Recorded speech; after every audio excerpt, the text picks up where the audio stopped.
ketë një ndikimi tjetër që do të kemi, mund të jemi vërtet shumë të nevrikosur, probleme për sa i përket sistemit tonë nervor, kjo do të jetë më tepër fizik, por do të shpreh edhe për sa i përket anës tonë psikologjike. Do të kemi pak, si thua, do të jemi shumë gjatë nxehtë, do të reagojmë vërtet shumë shpejt.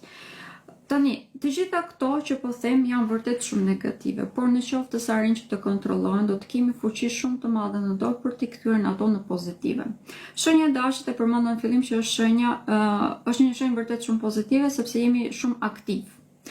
Të gjithë ne kemi mundësi që të fillojmë një stat të ri, dhe kjo është pikërisht kjo, dhe kjo shenja, ose më them, ky eklips i diellit do të shënojë pikërisht të fillimet të reja, sepse po ndodh në një udhë fiks që në të vërtetë ka ndikime në përgjithësi pozitive.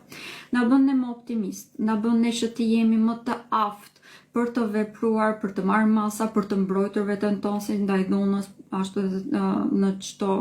aspekt tjetër të jetës, po ashtu dhe na bën ne persona të aftë për të përqendruar në detajet të cilat kanë më tepër rëndësi. Por siç e përmenda, duke qenë se Venusi është në retrograd dhe është në takim me Neptunin, mund të krijojë një farë migullimi në mendjen tonë dhe të fokusohemi vetëm tek ana materiale dhe tek një mirëqenie e rrem në një farë mënyrë. Pra, ajo çfarë mendojmë se duhet të kemi në jetën tonë, nuk është se është vërtet ajo çfarë do të na bëjë të lumtur. Kjo është pika ku ne